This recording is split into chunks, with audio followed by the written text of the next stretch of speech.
स्वागत है आप सभी का टेक्नोराइज में। आज फिर से आज हम पढ़ेंगे कि टर्नआउट का डाइवर्जेंस एंगल क्या होता है।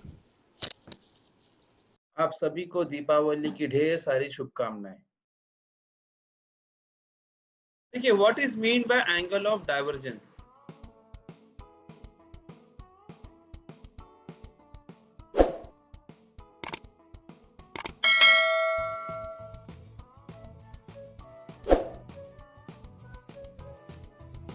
एंगल ऑफ डाइवर्जेंस हम नॉर्मली हम लोग सुनते हैं turn out 1 in 8.5, 1 in 12, 1 in 16, 1 in 20, ये अलग अलग एंगल ऑफ डाइवर्जेंस हम लोग सुनते हैं। तो आज हम लोग समझेंगे कि what is mean by angle of divergence. ये 1 in 8.5, 1 in 12 ये सब होता क्या है, ये जरा आज हम लोग समझने की कोशिश करेंगे। तो देखिए ये जो लिखा है 1 in 8.5, इसका मतलब क्या है।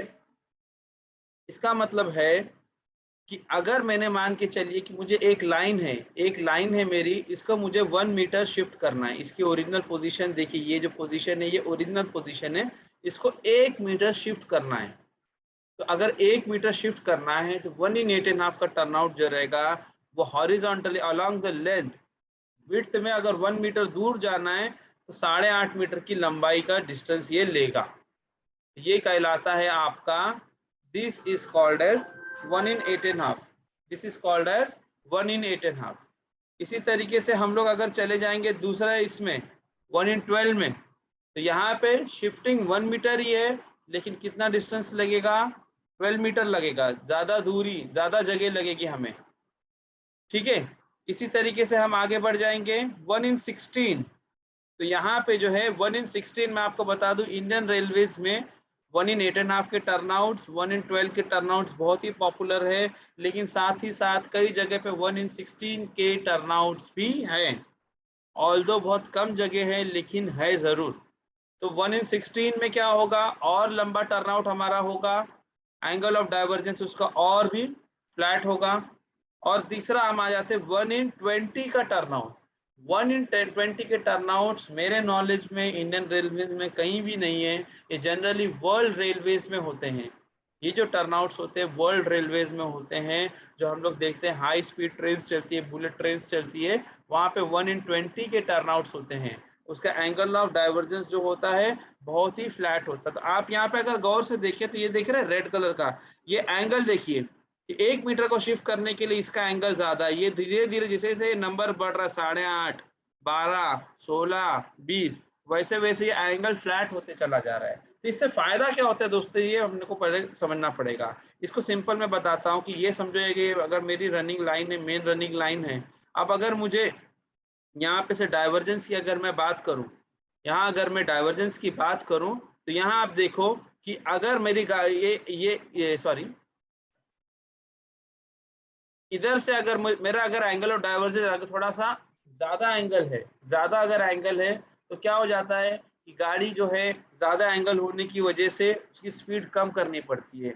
लेकिन अगर उसी की जगह उस एंगल को जरा मैं फ्लैट कर दूं, थोड़ा मैं फ्लैट कर दूं, तो क्या हो जाता है, गाड़ी का जो है आसानी से निकलने का चांस होता है। और फर्दर फ्लैट कर दिया, और फर्दर फ्लैट कर दिया तो और आसान। तो the flatter the angle, angle of divergence जितना फ्लैट होगा गाड़ी को, उतना ज्यादा स्पीड से हम लेके जा सकते हैं, उतना ज्यादा स्पीड से हम गाड़ी को लेके जा सकते हैं। मैं आपको एक और एग्जांपल रोडवेज का बताता हूँ। रोडवेज होते हैं ना सड़क पे, ये अगर अगर आपने समझ लिया तो आपको समझने में जरा आसानी हो जाएगी। रोडवेज का एग्जांपल मैं बताता हूँ। समझो कि एक मेरी रोड है, समझो एक ये रोड है। अब इस रोड से अलग अलग एंगल्स के जो है टर्न्स हैं, अलग अलग टर्न्स हैं। कोई टर्न इस तरीके का भी है, कोई ऐसा टर्न है, कोई ऐसा है, कोई ऐसा है, कोई ऐसा है। तो आप अगर सारे टर्न्स में देखेंगे, सारे टर्न्स में देखेंगे, तो आप ये देखेंगे कि ये जो टर्न है, जो पहला वाला टर्न है, पहला जो हमने टर्न लिया, ये वाला टर्न, ये टर्न में गाड़ी की स्पीड काफी हद तक कम करनी पड़ेगी एज कम्पेयर टू दिस। इसमें थोड़ा सा ज्यादा पे लेके जा सकते हैं। और सबसे बेस्ट तो ये वाला टर्न होगा। क्यों?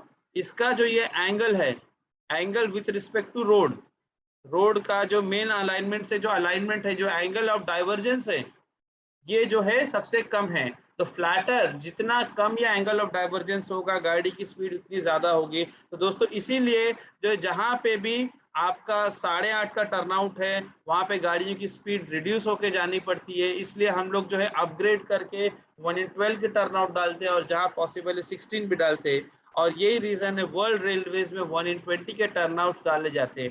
टर्नआउट भले बड़े हो जाते हैं, उनकी लेंथ भले बड़ी हो जाती है, लेकिन जो है हमारी गाड़ी जो है ज़्यादा स्पीड पे जा सकती है। तो इस तरीके से जो है ये हमारा जो एंगल ऑफ डाइवर्जेंस का इम्पोर्टेंस है।